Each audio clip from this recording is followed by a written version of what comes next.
Hello guys.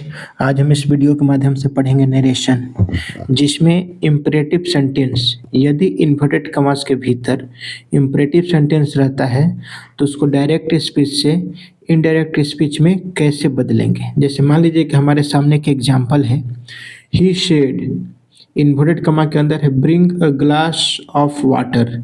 यहाँ देखिए bring a glass of water जो है इम्परेटिव सेंटेंस है। क्यों? क्योंकि अब वर्ब से शुरू होता है। जो वर्ब से शुरू होता है उसको इम्परेटिव सेंटेंस कहते हैं। तो ब्रिंग जो है वर्ब है, ठीक है। तब इसको हम नरेशन में इनडायरेक्ट स्पीच में कैसे चेंज करेंगे, इसका क्या रूल है?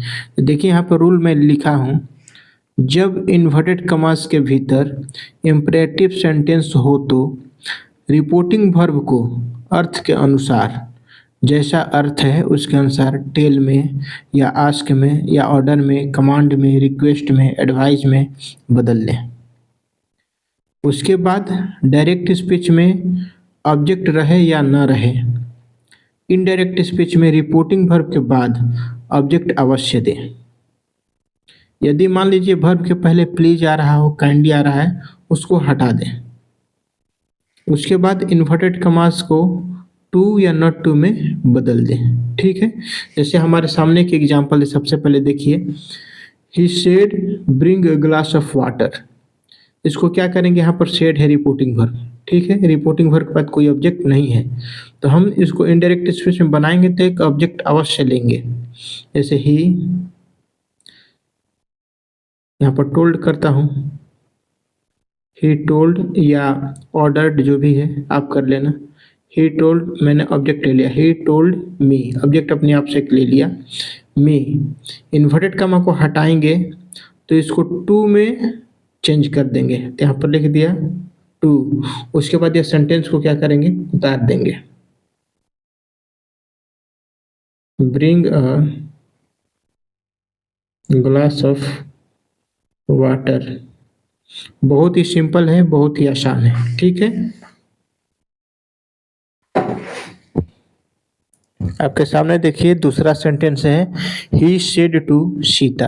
यहाँ पर देखिए रिपोर्टिंग वर्ब के बाद ऑब्जेक्ट आया है, तो हमें अपने मन से ऑब्जेक्ट लेने की ज़रूरत नहीं है, ठीक है। तो ही सेड टू सीता है, तो इसको क्या करेंगे, लेंड मी योर पेन। तो रिक्वेस्ट में बदल देंगे अर्थ के अनुसार, या टोल्ड में बदल देंगे।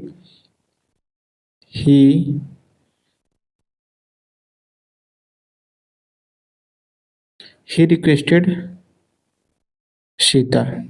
इन्वर्टेड कमा को हटा देंगे, टू में चेंज कर देंगे, ठीक है। उसके बाद लैंड, लैंड लिख देंगे। मी है first person, first person subject से, ही से, तो क्या हो जाएगा, हिम। योर है second person, second person Sita से। योर है पॉजिटिव केस में है, तो सीता का पॉजिटिव केस क्या हो जाएगा, हर पेन, ठीक है। यहाँ पर ये हो गया एग्जाम्पल।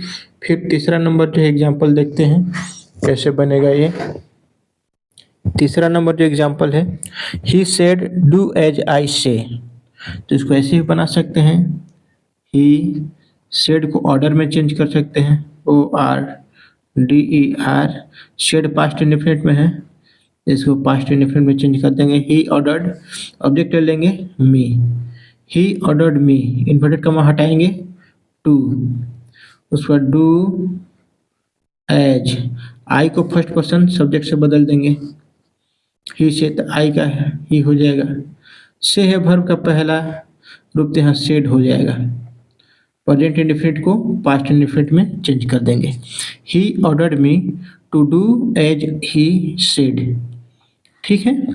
उसके बाद देखिए नंबर 4 जो एग्जांपल है, he said Ram. He said inverted कमा में है, Ram switch off the TV. He said, देखिए यहाँ पर राम से बोल रहा है, ठीक है। ही सेड, उसने कहा Ram switch off the TV, ये राम से कुछ कह रहा है, तो यहाँ राम को ऑब्जेक्ट बना लेंगे। ही टोल्ड राम, चाहे ऑर्डर कर दो, जो भी कर दो, he told Ram to switch off the TV, ठीक है। उसके बाद यहाँ पर है, my son said to me. Please buy me a coat. देखिए प्लीज लगा हुआ है ना या काइंडली लगा हुआ है, तो आप सेड को रिक्वेस्ट में बदल लो, ठीक है। My sun requested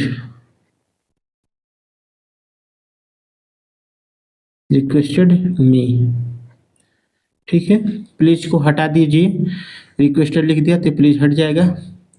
inverted comma को हटाएंगे, to by me first person है, माई सन से तो क्या हो जाएगा, हिम अ कोट, ठीक है। उसके बाद है he said do not play here. यहाँ देखिए डू नॉट लगा हुआ है, तो यहाँ पर मैं आपको बता दूं, ही टोल्ड अस कर देते हैं, ही टोल्ड अस भी ले सकते हैं। अब यहाँ डू नॉट लगा हुआ है, तो यहाँ इन्वर्टेड कॉमा हटाएंगे तो टू लिखते थे, लेकिन अब यहाँ डू नॉट है तो नॉट टू लिख देंगे, नॉट टू प्ले हियर को क्या हो जाएगा, देयर, ठीक है। तो इस प्रकार से हम यदि इन्वर्टेड कॉमा के अंदर इंपरेटिव सेंटेंस रहेगा तो उसको इनडायरेक्ट स्पीच में चेंज करेंगे। Thank you.